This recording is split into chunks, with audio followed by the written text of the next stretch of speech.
ಸಂವಿಧಾನದ ಬಗ್ಗೆ ಗೊತ್ತಿರೋನು ನೀವು ತಂದು ಇಲ್ಲಿ ನಾನು ಮಾತಾಡ್ತೀನಿ ಬಿಡಪ್ಪ. ನೀವು ಸುಮ್ಮನೆ ಅಲ್ಲ, ನೀವು ಆಮೇಲೆ ಮುಗಿಸಿ ದಬ್ಬಾಳಿಕೆ ಅಂತೆಲ್ಲ ಹೇಳಕ್ ಬರಬೇಡಿ. ನಾವು ನಿಮಗೆ ಏನಾದ್ರೂ ತೊಂದರೆ ಆಗಿದ್ರೆ ಹೇಳಿ. ನೀವು ಬಂದಿದ್ದೀರಾ, ನಿಮಗೇನೋ ಬೇರೆ ಕೆಲಸ ಇರಬಹುದು, ನಿಮ್ ಕಾನೂನು ಸುವ್ಯವಸ್ಥೆ ನಿಮ್ ಕೆಲಸ ಇರುತ್ತೆ, ನೀವು ಅಲ್ಲಿ ಹೋಗ್ಬೇಕು. ಪ್ರತಿಭಟನೆ ಮಾಡ್ತಿದೀವಾ? ಏನ್ ಮಾತಾಡ್ತೀರಿ? ಇದನ್ ಪ್ರತಿಭಟನೆ ಅಂತೀರಲ್ಲಪ್ಪ, ಇದನ್ ಪ್ರತಿಭಟನೆ ಅಂತೀರಾ? ಪ್ರತಿಭಟನೆ ಮಾಡ್ಬೇಕಾ? ಪ್ರತಿಭಟನೆ ಹೇಗಿರುತ್ತೆ ಅಂತ ಮಾಡಬೇಡಿ, ಅದೆಲ್ಲ ಪ್ರತಿಭಟನೆ ಅನ್ಬೇಡಿ. ಅಲ್ಲದೆ ಇರೋದನ್ನ ಏನಮ್ಮ ನಿಮ್ಮ ಹೆಸರು? ಸಂಪಂಗಿ ಸಂಪಂಗಿ ರೆಡ್ಡಿ. ಏನ್ ಸಮಾಚಾರ ಅಂದ್ರೆ ಏನೋ ರವಿಕೃಷ್ಣ ರೆಡ್ಡಿ ನೀನ್ ನಮ್ಮನ್ನಂತೀಯ ನನ್ನ ಅಂದ್ಬಿಡ್ತಾರೆ. ಅಂದಿದ್ನ ನಾನು ಹಂಗೆ ನೀವು ಆಯಲ್ಲಿ ನಿಮ್ ಬಾಯಲ್ಲಿ ಪ್ರತಿಭಟನೆ ಧರಣಿ ಅಂತ ಬರಬಾರ್ದು. ಬಂದಿದ್ರೆ ಅಷ್ಟೇ ನಾವು ಮಾಡ್ತೀವಿ. ನಾವು ಬಂದಿದ್ವಿ, ಇಲ್ಲ ನಾವೇನಾದ್ರೂ ನೀವು ಎಂತ ಕ್ರಿಮಿನಲ್ ಕೇಸ್ ನನ್ನ ಮೇಲೆ 15 ಕೇಸ್ ತಲೆ ಕಳ್ಸ್ಕೊಳ್ಳಲ್ಲ. ಕ್ರಿಮಿನಲ್ ಕೇಸ್ ಹಾಕಿ, ಆದ್ರೆ ನಾವು ಮಾಡಿದ್ರೆ ಹಾಕಿ, ಮಾಡಿಲ್ವಲ್ಲ ಬಾರಪ್ಪ. ಈಗ ಇವ್ರಿಗೇನೆ ನಾವು ಕೇಳ್ತೀವಿ, ಇವ್ರಿಗೊಂದು ವಿಚಾರ. ನೀವು ಜಮೀನ್ ನಿಮ್ಗೆ ಹೋಯ್ತು ಅಲ್ವಾ? ನೀವೇನಾದ್ರೂ ಜಮೀನಲ್ಲಿ ಉಳುಮೆ ಮಾಡ್ತಿದ್ದೀರಾ? ನಿಮ್ಗೇನಾದ್ರು ಪರಿಹಾರ ಬಂತ? ಅಥವಾ ಅದೇನಾದ್ರು ಈಗೇನಾದ್ರು ಅದು ಲೇಔಟ್ ಅಥವಾ ಟೌನ್ಶಿಪ್ ಡೆವಲಪ್ ಆಗಿದೆಯಾ? ಇಷ್ಟೇ. ರೈತರು ಜಮೀನು ಏನೋ ದೇಶ ಬೆಳವಣಿಗೆ ಆಗ್ಬೇಕು, ಅಭಿವೃದ್ಧಿ ಆಗ್ಬೇಕು ಅಂತೇಳಿ ಕಾನೂನುಗಳನ್ನ ಮಾಡ್ಕೊಂಡು ರಾಜಕಾರಣಿಗಳು ಮಾಡೋದನ್ನ ಪಾಪ ಇಂಥ ರೈತರಿಂದ ಕಿತ್ಕೊಂಡು ಇವತ್ತು ಅದು ಅಭಿವೃದ್ಧಿನೂ ಆಗಿಲ್ಲ. ಇವರ ಜೀವನೋಪಾಯವನ್ನು ಕಿತ್ಕೊಂಡಾಗೆ ನೀವು ಅಲ್ಲಿ ಉಳುಮೆ ಮಾಡ್ತಾ ಇಲ್ಲ, ಬದುಕ್ತಾ ಇಲ್ಲ, ನಿಮ್ಗೆ ಪರಿಹಾರವನ್ನು ಕೊಟ್ಟಿಲ್ಲ. ಸಿಬಿಐ ಕೊಟ್ಟು ಕ್ಲಿಯರ್ ಮಾಡ್ಬೇಕು. ರಾಜಕಾರಣ ಕಾಳರು ಯಾರು ನಮ್ಮನ್ನ ಹಾಳು ಮಾಡ್ತಾ ಇದ್ದಾರೆ. ಸಿಬಿಐ ಕೊಟ್ಟರು ಅಷ್ಟೇ ನನ್ನ ನೀವು ಪಾಪ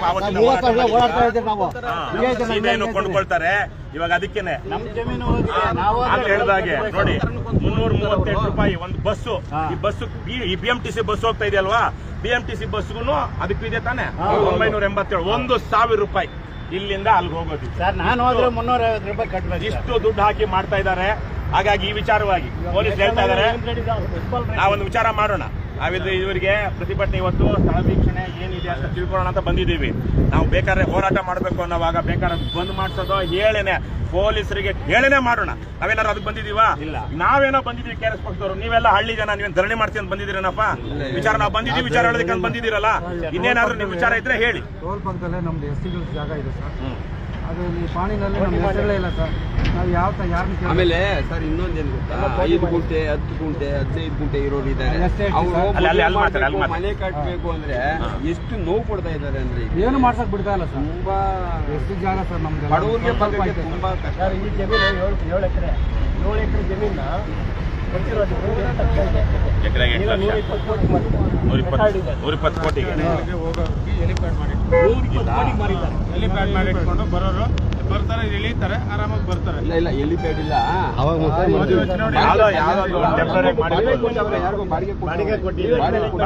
ಈವೆಂಟ್ ಮ್ಯಾನೇಜ್ಮೆಂಟ್ಗೆ ಬಾಡಿಗೆ ಕೊಟ್ಟಿರೋದು ಹೆಲಿಪ್ಯಾಡ್ ಅಲ್ಲ. ಕಾನೂನು ಬಾಹಿರವಾಗಿ ಮೋದಿ ಬಂದಾಗ ಯಾವುದಕ್ಕೆ ಯಾವ್ದನ್ನು ಬಳಸಬೇಕಿತ್ತು ಅನ್ನೋದನ್ನ ಬಿಟ್ಟು ಇನ್ನೆಲ್ಲದಕ್ಕೂ ಬಳಸ್ತಿದ್ದಾರೆ.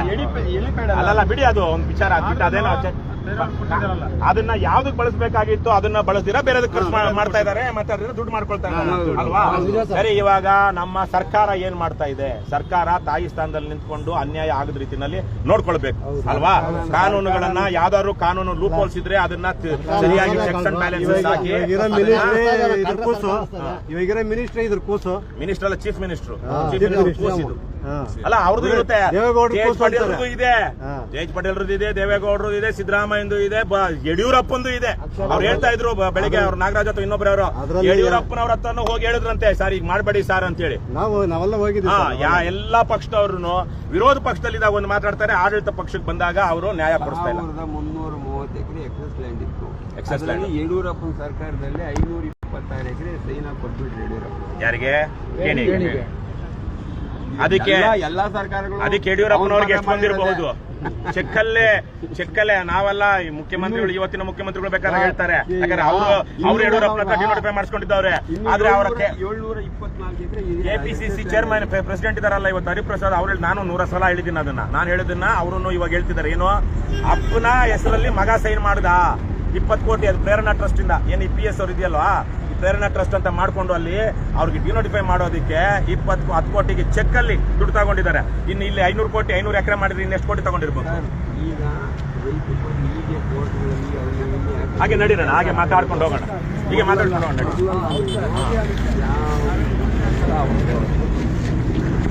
ನೀನ್ ಯಾಕೆ ಅವ್ರ ಮಾತಾಡ್ತಾನ? ಅವ್ರ ಪಾಪ ನಮ್ ಜೊತೆಗೆ ಇದ್ದಾರೆ. ಬರ್ಲಿ ಅವರು ಅಲ್ಲಿ ತನಕ ಬೀಡ್ ಕೊಡ್ತಾರೆ.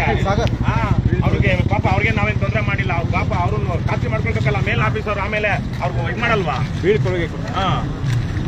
ಆಮೇಲೆ ಅಣ್ಣ ಮಾತಾಡ್ತಾ ಫೋಟೋಗಳು ಏನ್ ನಿಮ್ ಎಷ್ಟು ಜಮೀನು ಹೋಗಿದೆ? 15 ಎಕರೆ. 15 ಎಕರೆ ಇವತ್ತು ಅದು ಖಾಲಿ ಇದೆಯಾ? 5 ಎಕರೆ ನಿಮ್ದೆಷ್ಟು? ಯಾವ ಊರು? ಚಿಕ್ಕೋಗುತ್ತಾ? ನಿಮ್ದು 2 ಎಕರೆ. ನಿಮ್ಮ ಹೆಸರೇನು?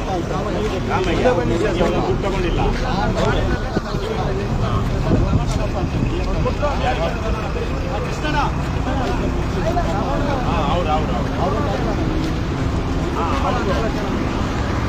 ಎಷ್ಟು ವಯಸ್ಸು ನಿಮ್ಗೆ? 84 ವರ್ಷ. ಜಮೀನ್ ಕಳ್ಕೊಂಡು ಎಷ್ಟು ವರ್ಷ ಆಯ್ತು? 30 ವರ್ಷ ಆಯ್ತು. ಈ 30 ವರ್ಷದಲ್ಲಿ ಹೆಂಗ್ ಬದುಕ್ತಾ ಇದ್ದೀರಾ? ಈಗ ನೀವು ಆ ಜಮೀನು ಈಗಲೂ ಉಳ್ಮೆ ಮಾಡ್ತಾ ಇದ್ದೀರಾ ಅಥವಾ? 3-4 ಎಕರೆ. ಮಿಕ್ಕಿದ್ದಕ್ಕೆ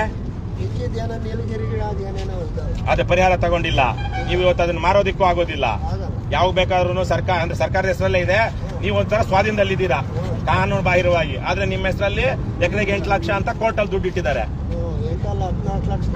ಸರಿ, ಇದೆಲ್ಲ ಜನರ ಸಾರ್ವಜನಿಕರ ಉಪಯೋಗಕ್ಕಾಗಿ ಪಬ್ಲಿಕ್ ಇಂಟ್ರೆಸ್ಟ್. ಹಾಗಾಗಿ ಜಮೀನ್ ಅಕ್ವೈರ್ ಮಾಡ್ಕೋಬೇಕು ಅಂತಾರಲ್ವಾ? ನಿಮ್ ಜಮೀನ್ ಗೌರ್ಮೆಂಟ್ ಅವ್ರು ತಗೊಂಡು ಈ ತರ 4 ಜನಕ್ಕೆ ಒಳ್ಳೇದಾಗಂಗ್ ಮಾಡಿದಾರಲ್ಲ. ಏನ್ ಕಷ್ಟ ನಿಮ್ಗೆ? ನಿಮ್ ಬದುಕು ಹೋಗುತ್ತೋ? ನಿಮ್ ಬದುಕು ಹೋಗಿ ಇನ್ನೊಬ್ರು 4 ಜನಕ್ಕೆ ಒಳ್ಳೇದಾದ್ರೆ ಪರವಾಗಿಲ್ವಾ? ಅವ್ರಿಗೂ ಬೇಕಲ್ವಾ? ಈಗ ಒಳ್ಳೇದ್ ಬೇರೆಯವ್ರಿಗೆ ಒಳ್ಳೇದಾಗಿದ್ಯಾ? ನಿಮ್ಮ ಹತ್ರ ನಿಮ್ ಜಮೀನ್ ನಿಮ್ ಹೆಸರಲ್ಲಿಲ್ಲ, ನಿಮ್ ದುಡ್ಡು ನೀವು ತಗೊಂಡಿಲ್ಲ. ಹಾಗಾಗಿ ನಿಮ್ಗೆ ಒಳ್ಳೇದಾಗಿ ಬೇರೆಯವ್ರಿಗಾದ್ರೂ ಒಳ್ಳೇದಾಗಿದ್ಯಾ? ಆದ್ರೆ ನೋಟಿಫಿಕೇಶನ್ ಆಗಿದೆ. ಮಾರೋ ಹಂಗಿಲ್ಲ ನೀವು. ಬೇರೆ ಯಾವ್ದಕ್ಕೂ ಇಂಡಸ್ಟ್ರಿನೂ ಮಾಡೋ ಹಾಗಿಲ್ಲ, ಏನು ಕನ್ಸ್ಟ್ರಕ್ಷನ್ ಮಾಡೋ ಹಾಗಿಲ್ಲ, ಕರೆಂಟ್ ಗಿರೆಂಟ್ ಕೊಡೋದಿಲ್ಲ ಅಲ್ವಾ? ಅದೇ ತಾನೆ? ರಸ್ತೆ ಗಿಸ್ತೆಯನ್ನು ಮಾಡ್ಕೊಳಕ್ ಆಗೋದಿಲ್ಲ. ಬನ್ನಿ, ನೀವು ಹುಷಾರಾಗಿ ಬನ್ನಿ. ನಾವು ಹೋಗ್ತಾ ಸರ್, ಕೇಣಿ ಕಡೆಯವರೆಲ್ಲ ನಮ್ಮೂರಲ್ಲೇ ಕೆಲವರು ಇದ್ದಾರೆ. ಏನಾಗಿದೆ ಗೊತ್ತಾ, ನಾವೇನೇ ಮಾಡಕ್ ಹೋದ್ರು ನಮ್ಮೂರಲ್ಲಿ ಕೆಲವರು ಇನ್ಫಾರ್ಮೇಶನ್ ಕೊಡ್ತಾರೆ. ಇಲ್ಲಿ ಬಂದು ಆಫೀಸಲ್ಲಿ ಅಲ್ಲ, ಕದ್ದು ಮುಚ್ಚಿ ಮಾಡೋದೇನಿರುತ್ತೆ? ಅಲ್ಲ, ಮಾಡ್ತಾ ಇರ್ತೀರಿ. ನಮ್ಮೂರವರೇ ಬಂದು ಇನ್ಫಾರ್ಮೇಶನ್ ಕೊಡ್ತಾರೆ. ನೀವು ಹೋರಾಟನಾಗ್ಲಿ ಏನಾದ್ರು ರಾತ್ರಿ ಹೊತ್ತು ಹೋಗಿ ತಗೊಂಡು ಬಾಂಬ್ ಹಾಕ್ತೀರಲ್ಲ, ಇಲ್ವಲ್ಲ? ಏನು ಮಾಡಕ್ ಬಿಡ್ತಾರೆ ಬಿಡಿ. ಏನ್ ಇನ್ಫಾರ್ಮೇಶನ್ ಅವ್ರು ಕೊಡ್ಲಿ, ನೀವು ಮಾಡ್ಬೇಕು. ನೀವೇನ್ ಅಂದ್ಕೊಂಡಿರ್ತೀರೋ ಹೋರಾಟವನ್ನ ಅದು ಮಾಡ್ಬೇಕು. ಅದಕ್ಕೆ ತೊಂದರೆ ಆಗುತ್ತಾ? 23 ವರ್ಷ ಆಗಿದೆ. ಏನು 1 ರೂಪಾಯಿ ತಿನ್ನಲ್ಲ ಜಾಗದಲ್ಲಿ ಯಾರು 1 ರೂಪಾಯಿ ಇಂಪ್ಲಿಮೆಂಟ್ ಇಲ್ಲ. ಏನು ಮಾಡಕ್ ಆಗ್ತದೆ? ಎಷ್ಟು ಈ ತರಕ್ಕೆ ಅಗಲದಲ್ಲಿ ಎಷ್ಟು ದೂರ ಹೋಗಿದೆ ಈಗ? ಸರ್, ಇವಾಗ ರೋಡ್ ಬಿಟ್ಟು 3 ಕಿಲೋಮೀಟರ್ ಒಳಗಡೆ 3 ಕಿಲೋಮೀಟರ್ ಒಳಗಡೆ ದ್ರಾಕ್ಷಿ ತೋಟ ಇದೆ. ದ್ರಾಕ್ಷಿ ತೋಟ ಇದೆ. ಬರೀ ಊರೊಂದು ಬಿಟ್ಟು ಎಲ್ಲ ಅಕ್ವದೇಶ ಮಾಡ್ಕೊಂಡ್ಬಿಟ್ಟು ನಾವೇನ್ ತಿಳ್ಕೊಂಡು ಎಲ್ಲ ಹೋಗ್ಬೇಕು? ಯಾವ ಊರಿಂದು? ಊರ್ ಮಾತ್ರ ಬಿಟ್ಟು ಊರ್ ಮಾತ್ರ ಬಿಟ್ಟು ಎಲ್ಲ ಅಕ್ವದೇಶ ಮಾಡಿದ್ದಾರೆ. ಅದು ಟೌನ್ಶಿಪ್ ಮಾಡ್ತೀವಿ ಅಂತ. ಟೌನ್ಶಿಪ್ ಮಾಡ್ತೀವಿ. ಇದೊಂದು ಏನು ಮಾಡಿಲ್ಲ. ಎಷ್ಟು ವರ್ಷ ಆಯ್ತು? 20-30 ವರ್ಷ ಆಯ್ತು. ಇದನ್ನೇ ಬಂಧುಗಳೇ ನಾವು ಹೇಳ್ತಾ ಇರೋದು. ನಮ್ಮದೇ ಊರಿನ ನಮ್ಮ ಮನೆಯಿಂದ ಕೂಗಳತೆ ಕಲ್ಲೆಸತನೂ ಅಲ್ಲ, ಕಲ್ಲೆಸೆತ ದೂರದಲ್ಲಿ ಸೂರ್ಯ ಸಿಟಿ ಅಂತ ಮಾಡಿದ್ದಾರೆ. ಸುಮಾರು ಎಷ್ಟು ಎಕರೆ ಮಾಡಿದ್ದಾರೆ ಸೂರ್ಯ ಸಿಟಿ? ಎಷ್ಟು ಪ್ಲೇಸ್ಗಳಲ್ಲಿ ವಿಜಯ್? 4-5 ಸಾವಿರ ಎಕರೆ ಇಲ್ವಾ? 4-5 ಸಾವಿರ ಎಕರೆನಲ್ಲಿ ಏನೊಂದು 15 ಸಾವಿರ ಸೈಟ್ಗಳಿಲ್ವಾ? 15,000 ಸೈಟ್ಗಳಿದೆ. ಇವತ್ತು ಆ ಸೈಟ್ಗಳಲ್ಲಿ 90% ಖಾಲಿ ಇದೆ. ಹೌದೋ ಇಲ್ವಾ? 90% ಖಾಲಿ ಇದೆ. 15-20 ವರ್ಷ ಆಯ್ತು ಸೂರ್ಯ ಸಿಟಿ ಮಾಡಿ. ಈಗ ಹೊಸದಾಗಿ ಅಲ್ಲಿ ಬಿಡದಿ ಟೌನ್ಶಿಪ್ ಮಾಡ್ತಾರಂತೆ. 7,000 ಎಕರೆ ತಗೊಂಡು ಅಲ್ಲಿ ಮಾಡಿದ್ಮೇಲೆ ಇಲ್ಲಿರೋ ಸೈಟ್ಗಳಲ್ಲೇ ಮನೆ ಕಟ್ಟಿಲ್ಲ. ಇಲ್ಲಿರೋ ಸೈಟ್ಗಳೇ ಇನ್ನೂ ಸರಿಯಾಗಿ ಅಲಾಟ್ ಆಗಿಲ್ಲ. ಅವ್ರು ಬಿಡದಿ ಟೌನ್ಶಿಪ್ ಮಾಡಿ ಅದನ್ನ ಬಂಜರು ಭೂಮಿ ಮಾಡಿದ್ಮೇಲೆ ಅಲ್ಲಿ ಇನ್ನು ಬರುವಂತವ್ರು ಯಾವಾಗ ಬರೋದು? 40-50 ವರ್ಷ. ಅದ್ರ ಬದಲಿಗೆ ನಿಮ್ದೇನಿದೆಯಾ ನಿಮ್ಮಲ್ಲೇ ಮಾಡ್ಬೋದಲ್ಲ? ಈಗ ಅವರೇ ತಗೊಂಡಿದಾರಲ್ಲ, ಇಲ್ಲೇ ಮಾಡಿ ನಿಮ್ಗೆ ಕೊಡ್ಬೇಕಾರೋದು ಕೊಡ್ಬೋದಲ್ಲ? ಅದನ್ನ ನಾವು ಕೇಳ್ತಾ ಇದೀವಿ. ಹಾಗಾಗಿ ಸರ್ಕಾರ ಬಹಳ ಗಂಭೀರವಾಗಿ ಇದನ್ನ ತಗೊಳ್ಬೇಕು. ನಾವು ಕರ್ನಾಟಕ ರಾಷ್ಟ್ರ ಸಮಿತಿ ಪಕ್ಷದ ವತಿಯಿಂದ ಮುಂದಿನ ದಿನಗಳಲ್ಲಿ ಈ ತರ ಗ್ರಾಮಸ್ಥರನ್ನೆಲ್ಲ ಸೇರಿಸಿ ಎಲ್ಲ ಈಗ ನೀವೇನಾದ್ರು ಸಂಘಟನೆ ಅಂತ ಒಂದು ಎಲ್ಲ ಲಿಂಕ್ ಇಟ್ಕೊಂಡಿದ್ದಾರೆ ಇಲ್ಲಿಂದ ಅಲ್ಲಿ ತನಕ, ಮೈಸೂರು ರೋಡ್ ತನಕ. ಯಾರು ಈಗೆಲ್ಲ ಮತ್ತೆ ಮಾತಾಡಿ ಒಂದ್ಸಲ ಇಲ್ಲಿ ಬೇಕಾದ್ರೆ ಧರಣಿನೋ ಪ್ರತಿಭಟನೆನೋ ಇನ್ನೊಂದು ಹಾಕೊಂಡು ನಮ್ಗೇನು ಕೇಸ್ ದೊಡ್ಡ ವಿಚಾರ ಅಲ್ಲ. ಇವ್ರು ಹೇಳಿದ್ರೆ ಫ್ರೀಡಮ್ ಪಾರ್ಕ್ ಅಲ್ಲಿ ಹೋಗಿ ಮಾಡ್ರಿ, ಯಾವನ್ ಬರ್ತಾನೆ? ಸರ್, ಇಲ್ಲಿ ಮಾಡೋಕ್ ಮುಂಚೆ ನೀವು ರೋಡಲ್ಲಿ ಮಾಡ್ತಿರಲ್ಲ, ಅಲ್ಲಿ ಬಂದು ಕೃಷಿ ಮಾಡ್ತಾರೆ. ನೀವು ಅದು ತೋಟದಲ್ಲಿ ಕುತ್ಕೊಂಡ್ ಮಾಡಿ ಅದನ್ನ ಅಕ್ವೈರ್ ಮಾಡ್ಕೊಂಡಿದ್ರೆ ಅಂದ್ರೆ ಹೆಂಗೆ? ಅಣ್ಣ ಅಲ್ಲಿ ಧರಣಿ ತೋಟದಲ್ಲಿ ಮಾಡಿದ್ರೆ ಯಾವನು ಮೂಸ್ ನೋಡಲ್ಲ. ಬಂದು ನೋಡ್ಬೇಕಲ್ಲಿ. ನೋಡೋದೇನು ಗೊತ್ತಿಲ್ವೇನಪ್ಪ? ಅದನ್ನೇನು ನೋಡೇನು? ನೀನ್ ಹೇಳೋ ಸುಳ್ಳು ಹೇಳ್ತಿದ್ಯಾ? ನೀನ್ ಸುಳ್ಳು ಹೇಳ್ತಿದ್ಯಾ? ಮತ್ತೆ ಗೊತ್ತಿರೋದೇ ಅಲ್ವಾ? 7-8 ಸಾವಿರ ಎಕರೆ 20 ಸಾವಿರ ಎಕರೆಗೆ ಆಗಿರೋದು. 20 ಸಾವಿರ ಎಕರೆ ನೋಡೋದಕ್ಕಾಗುತ್ತೆ? ಎಷ್ಟು ಅನ್ಕೊಂಡಿದ್ವಿ? 20 ಸಾವಿರ ಎಕರೆ ಅಂದ್ರೆ 100 ಲಾಲ್ ಬಾಗ್ಗಳು. 100 ಲಾಲ್ ಬಾಗ್ ಅಷ್ಟು ದೂರ ಇವತ್ತಿಂದ ಇಲ್ಲೇ ನಡ್ಕೊಂಡ್ರೆ ಇವತ್ತು ನಾಳೆ ಬೆಳೆ ಸಂಜೆಗೆ ಮುಟ್ತೇನೆ ನೀನು. ಎಲ್ಲಿಗೆ ತೋರ್ಸೋದಲ್ಲ, ಆಗಿರೋ ವಿಚಾರ ಹೇಳಿದ್ರೆ ಸಾಕಲ್ಲ. ಏನ್ ಅನ್ಯಾಯ ಆಗಿದೆ ಇವರೆಲ್ಲ ಹೇಳ್ತಿರೋ ಮನುಷ್ಯರಲ್ವಾ? ಹಾಗಾಗಿ ಇಲ್ಲಿ ಧರಣಿ ಪ್ರತಿಭಟನೆ ಏನೋ ಒಂದು ಮಾಡೋದಕ್ಕೆ ಮೊದಲು ಸರ್ಕಾರ ಎಚ್ಚೆತ್ತುಕೊಂಡು ಈಗ ಈ ಇಡೀ ಯೋಜನೆಯನ್ನ ಬಿಡದಿ ಟೌನ್ಶಿಪ್ ರದ್ದು ಮಾಡಬೇಕು. ಬಿಡದಿ ಟೌನ್ಶಿಪ್ ರದ್ದು ಮಾಡಿ ಏನ್ ಸರ್ಕಾರ ತಗೊಂಡಿದೆ ಇವತ್ತಿನ ರೇಟಲ್ಲಿ ನಿಮ್ಗೆ ಕಾಂಪನ್ಸೇಷನ್ ಕೊಡ್ಬೇಕು ಅಲ್ವಾ? ಇವತ್ತು ಕೊಟ್ಟರು ಬಿಡದಿನಲ್ಲಿ 2 ಎಕರೆ 2 ಕೋಟಿ 3 ಕೋಟಿ ಕೊಡ್ತಾ ಇದ್ದಾರೆ. ನಿಮ್ಗೆ ಕನಿಷ್ಠ 5 ರಿಂದ 10 ಕೋಟಿ ಕೊಡ್ಬೇಕು. 5 ರಿಂದ 10 ಕೋಟಿ ಕಾಂಪನ್ಸೇಷನ್ ಕೊಡ್ಬೇಕು. ಅದನ್ನ ಕೇಳಬೇಕು. ಅದಕ್ಕೆ ನೀವು 8 ಲಕ್ಷಕ್ಕೆಲ್ಲ ಒಪ್ಕೊಂಡ್ರೆ ಆಗೋದಿಲ್ಲ. ಅದಕ್ಕೆ ನಾನು ಇವತ್ತು ಬಂದಿದ್ದೀನಿ, ಬೇರೆ ಬೇರೆ ಜೊತೆ ಮಾತಾಡ್ತೀನಿ. ಇವರೇ ಉದ್ರೇಶ್ ರೆಡ್ಡಿ, ನಿಮ್ದೇನಾದ್ರೂ ಎಲ್ಲ ಸಂಪರ್ಕಗಳಿತ್ತು ಅಂದ್ರೆ ಯಾರಿಗೆ ಬೇರೆ ಬೇರೆ ಜಿಲ್ಲೆಗಳು ಅವರಿವರಿಗೆಲ್ಲ ಅಲ್ಲ ಸಾರಿ ಬೇರೆ ಬೇರೆ ಊರುಗಳಿಗೆ ಎಲ್ಲ ಒಂದು ಮೀಟಿಂಗ್ ಕರೀರಿ, ಒಂದು ಜೂಮ್ ಮೀಟಿಂಗ್ ಮಾಡಿ ಎಲ್ಲ ಬರಬೇಕು ಅಂತಿಲ್ಲ. ಮಾಡೋಣ, ಒಂದು ಹೋರಾಟ ಮಾಡೋಣ. ಯಾಕಂದ್ರೆ ಸರ್ಕಾರ ವಾಪಸ್ ಮಾಡೋಕ್ಕಾಗಲ್ವಾ? ಕನಿಷ್ಠ ಈ ವರ್ಷದಿಂದ ಕಾಂಪನ್ಸೇಷನ್ ಕೊಡ್ಬೇಕಾ ಬೇಡವಾ? ಅವರು ಅಥವಾ 5 ವರ್ಷ ಅದು ಹೊಸ ಕಾನೂನು ಪ್ರಕಾರ ಇಷ್ಟು ವರ್ಷ ಆಗಿದೆ, ವಾಪಸ್ ನಿಮ್ಗೆ ರೈತರು ಕೊಡ್ಬೇಕೋ ಬೇಡವಾ? ನೀವು ಅದಕ್ಕೆ ಈ ಕೋರ್ಟಲ್ಲಿ ಅವ್ರು ಹೆಂಗ್ ಬರ್ಕೊಂಡ್ಬಿಟ್ಟಿದ್ದಾರೆ ಅಂದ್ರೆ ಕೋರ್ಟಲ್ಲಿ ಇದನ್ನ ಪ್ರಶ್ನೆ ಮಾಡಿ ಗೆಲ್ಲೋದಿಕ್ಕಾಗಲ್ಲ. ಆ ತರ ಮಾಡ್ಕೊಂಡ್ರೆ ಇಲ್ಲಿ ಕರ್ನಾಟಕದ ಕೋರ್ಟಲ್ಲಿ ಇದನ್ನ ಲಿಟಿಗೇಟ್ ಮಾಡೋಕೆ ಆಗಲ್ಲ. ಎಲ್ಲರೂ ಆಗ್ಬೇಕಾದ್ರೆ ಇಂಟರ್ನ್ಯಾಷನಲ್ ಕೋರ್ಟ್, ಅಲ್ಲೆಲ್ಲ ಲಂಡನ್ ಕೋರ್ಟಲ್ಲಿ ಆಗ್ಬೇಕು. ಅದಕ್ಕೆ ನನಗೆ ಗೊತ್ತಿಲ್ಲ, ನಾನು ಇವತ್ತು ಬಂದಿದ್ದೀನಿ. ನಿಮ್ದು ಹಳೆ ಸಂಪರ್ಕಗಳು ಏನಾದ್ರೆ ಇಲ್ಲಿಂದ ದೊಡ್ಡೋಗೋರು, ಚಿಕ್ಕೋಗೋರು, ಕೊಡಪ್ಲಗ್ರಾರ, ಆಮೇಲೆ ಮನೆಗಟ್ಟರು, ಕನಕಪುರ, ಅಲ್ಲಿ ಯಾರೆಲ್ಲ ನೈಸು ನೀವು ಹಳೆಯವರು ಏನಾದ್ರು ಇದ್ರೆ ಅವ್ರದೆಲ್ಲ ಒಂದು ಮಾತಾಡ್ರಿ, ಒಂದು ಮೀಟಿಂಗ್ ಕರೀರಿ, ಜೂಮಲ್ಲಿ ಮಾಡೋಣ, ಇಲ್ಲ ಎಲ್ಲ ಒಂದ್ ಕಡೆ ಸೇರೋಣ, ಫಿಸಿಕಲಿ ಸೇರಿ. ಯಾಕಂದ್ರೆ ನನಗೆ ಪರಿಚಯ ಇಲ್ಲ. ಇವತ್ತು ಇವ್ರು ಪರಿಚಯ ಆಗ್ತಿದ್ದೀರಾ, ನಿಮ್ಮ ನಂಬರ್ ಎಲ್ಲ ಕೊಡಿ, ಮಾಡೋಣ. ಅಣ್ಣ ಯುವಕರು ಒಂದು ಸ್ವಲ್ಪ ಬಂದ್ರಪ್ಪ, ನೀವು ಸ್ವಲ್ಪ ಜವಾಬ್ದಾರಿ ತಗೊಂಡು ಮುಂದಕ್ಕೆ ಶಾಂತಿಯುತವಾಗಿ ಒಂದು ನ್ಯಾಯ ಪಡ್ಕೋಬೇಕು ಬೇಡವಾ? ಈಗ ಅಕಸ್ಮಾತ್ ಅಕ್ವೈರ್ ಮಾಡಲೇಬೇಕು, ಟೌನ್ಶಿಪ್ ಬರಲೇಬೇಕು ಅಂದ್ರೆ ಇವತ್ತಿನ ಮಾರ್ಕೆಟ್ ರೇಟ್ ಕಾಂಪನ್ಸೇಷನ್ ಬೇಕೋ ಬೇಡವಾ? ನಿಮ್ಗೆ ಅಷ್ಟೆಲ್ಲ ಇಲ್ಲಿ ತಡೆದು ಅಲ್ಲಿ ತಡೆದು ಬೇಕೋ ಬೇಡವಾ? ಹಾಗಾಗಿ ಹೊರಗಡೆಲ್ಲ ಯಾರಿದ್ದೀರಾ ಅವರೆಲ್ಲ ಸಂಪರ್ಕ ಮಾಡಿ ಒಂದು ಮೀಟಿಂಗ್ ವ್ಯವಸ್ಥೆ ಮಾಡ್ತೀರಾ? ನೀವೆಲ್ಲ ಈಗ ಫೇಸ್ಬುಕ್, ವಾಟ್ಸ್ಆಪ್, ಇನ್ಸ್ಟಾಗ್ರಾಮ್ ಎಲ್ಲ ಇದ್ದೀರಲ್ಲಪ್ಪ, ಟೆಲಿಗ್ರಾಮ್ ಎಲ್ಲ ನೀವು ಮಾಡಿ ಸಂಪರ್ಕ ಸಾಕಿ. ನಿಮ್ಮ ಪಕ್ಷದವ್ರಿಗೆ ಹೇಳಿ, ಯಾರಿಗೆ ಹೋಗಿದ್ಯೋ ಅವ್ರ ಪಕ್ಷದವ್ರಿಗೆ ಅವ್ರು ಹೇಳ್ತಾರೆ, ಅವ್ರ ಪಕ್ಷದವ್ರಿಗೆ ಹೇಳ್ತಾರೆ. ಒಂದು ಗ್ರೂಪ್ ಮಾಡಿ, ಏನು ನೈಸ್ ಬಾಧಿತರ ಸಂತ್ರಸ್ತರ ಸಮಿತಿ ಅಂತ ಗ್ರೂಪ್ ಅಂತ ಒಂದು ಮಾಡ್ಕೊಂಡು ಅವ್ರಿಗೆಲ್ಲ ಸೇರಿಸ್ಕೊಂಡು ಒಂದು ಮೀಟಿಂಗ್ ಇಂಥ ದಿವಸ ನಾವು ಒಂದ್ಸಲ ಸೇರೋಣ ಅಂತ ಹೇಳಿ. ಬೇಕಾದ್ರೆ ಇಲ್ಲೇ ಸಭೆ ಮಾಡ್ಬೋದು. ಅವ್ರೇನು ಜನ ಬಂದ್ಬಿಟ್ರೆ ಯಾರು ಏನು ಬಂದು ಕಿಮಕ್ ಅನ್ನಲ್ಲ. ಬೇಕಾದ್ರೆ ಯಾವ್ದೋ ಒಂದು ಹೋಟ್ಲಲ್ಲೋ ಯಾವ್ದಾದ್ರು ಒಂದು ದೇವಸ್ಥಾನದಲ್ಲ ಕೂತ್ಕೊಂಡು, ಈಗ ಇಲ್ಲಿ ನಿಮ್ದೇ ದೇವಸ್ಥಾನ ಇದೆಯಲ್ಲ, ನಿಮ್ದೇ ದೇವಸ್ಥಾನದಲ್ಲಿ ಕೂಡ್ಬೋದಲ್ಲ, ಅವ್ರು ಕೂತ್ಕೊಂಡು 50-100 ಜನ ಕೂತ್ಕೋಬೋದಲ್ವಾ? ಒಂದು ಮೀಟಿಂಗ್ ಕರೀರಪ್ಪ. ಯಾಕಂದ್ರೆ ನಾವು ಬಂದು ನಿಮ್ ಪರವಾಗಿ, ಪಾಪ ನೀವು ಹೋರಾಟ ಮಾಡಿದ್ರಿಲ್ಲ ಅಂತಲ್ಲ, ನಾವು 100 ಜನ ಕರ್ಕೊಂಡು ಬಂದು ಇಲ್ಲಿ ಪೊಲೀಸ್ ಕೇಸ್ ಹಾಕೊಂಡು ನಾವು ಹೋಗೋಕ್ಕಾಗಲ್ಲ. ನಮ್ಗಿಂತ ಜಾಸ್ತಿ ಯಾರಿರ್ಬೇಕು?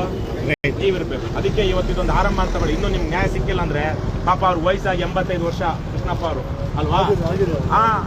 ಅವ್ರಿಗೆ ಜೀವಮಾನದಲ್ಲಿ ನ್ಯಾಯ ಸಿಗ್ಲಿಲ್ವಲ್ಲ, ಸಿಗುತ್ತಾ? ಅವ್ರಿಗೆ 20-30 ವರ್ಷಗಳಿಂದ ಪಾಪ ಅವರು ಹೋರಾಟ ಮಾಡ್ಕೊಂಡಿದ್ದಾರೆ. ಇವತ್ತು ನಾಳೇನೋ ಅನ್ನೋ ಸ್ಥಿತಿಲಿದ್ದಾರೆ. ಅವ್ರು ಹಾಗೆ ಹೋಗ್ಬೇಕಾ? ನಿಮ್ದು ಅದೇನೆ. ನಿಮ್ಮ ಅಪ್ಪ ಎಲ್ಲ ಹೇಳ್ತಿರಲ್ಲ, ನಮ್ಮ ಅಪ್ಪ ಎಲ್ಲ ಹೋರಾಟ ಮಾಡ್ಕೊಂಡು ಅವ್ರಿಗೆ ವಯಸ್ಸಾಯ್ತು, ಅವ್ರು ಗೆಲ್ದಿಲ್ಲ ಅಂದ್ರೆ ನೀವಾದ್ರೂ ಗೆಲ್ಬೇಕಲ್ಲ, ಅಥವಾ ಅವ್ರು ಇರೋವಾಗಲೇ ನೀವು ಗೆಲ್ಲಿಸ್ಕೋಬೇಕಲ್ಲ ವಿಚಾರನ. ಅದಕ್ಕೆ ಮಾತಾಡ್ತೀರಾ? ಮಾತಾಡಿ. ಆಮೇಲೆ ಅವ್ರಿಗೆ ನಾಳೆ ನಾಗರಾಜು ಅವ್ರಿಗೆಲ್ಲ ಹೇಳಿದ್ದೀನಿ, ನಾಡಿದ್ದು ಬರ್ತಾರೆ, ಇಡೀ ಹಗರಣದ ಬಗ್ಗೆ ಒಂದಷ್ಟು ಮಾತಾಡ್ತಾರೆ. ಅವ್ರನ್ನೂ ಅವ್ರ ಹಳೆ ಸಂಪರ್ಕಗಳೆಲ್ಲ ಮಾತಾಡಿ ಅವರು ಬರ್ಬೇಕಾಗಿತ್ತು ಇವತ್ತಿಗೆ. ಬೇಕಾದ್ರೆ ಇನ್ನೊಂದ್ಸಲ ಕರ್ಕೊಂಡ್ ಬರ್ತೀನಿ ಅವ್ರನ್ನ. ಬಟ್ ನೀವು ಇವತ್ತು ನಾವು ನಮ್ಮ ಪಕ್ಷದೊತ್ತಿಂದ ಹೋಗಿ ಏನು ವಿಚಾರ ಮಾತಾಡೋಣ ಅಂತ ಬಂದಿದ್ದಷ್ಟೇ. ನೀವು ಪರಿಚಯ ಆಗಿದ್ದು ಒಳ್ಳೆ ಸಂತೋಷ. ಅದು ಮುಂದಕ್ಕೆ ಏನಾದ್ರು ಮಾಡಬೇಕಂದ್ರೆ ಯಾವ ಸಹಕಾರ ಬೇಕು ನಮಗೆ? ನಿಮ್ಮದೇ ಬೇಕು, ನೀವೇ ಬೇಕು. ಹಾಗಾಗಿ ನೀವೊಂದಷ್ಟು ಕೆಲಸ ಮಾಡಬೇಕು, ಸಂಘಟನೆ ಮಾಡಬೇಕು. ಎಲ್ಲ ಅಳಬಡ್ದೆಲ್ಲ ನಿಮ್ಮ ಅದೇ ತಾರೀಕಿಗೆ ನಿಮ್ಮ ತಂದೆಯವರು ಟೈಮಲ್ಲಿ ಹೋರಾಟ ಮಾಡಿದ್ರು, ಅವ್ರ ಮಕ್ಕಳು ನಿಮ್ಮ ಅವೆಲ್ಲ ನೀವು ಹೆಂಗೆ ಕರ್ಕೋಬೇಕು ಬೇಡವಾ?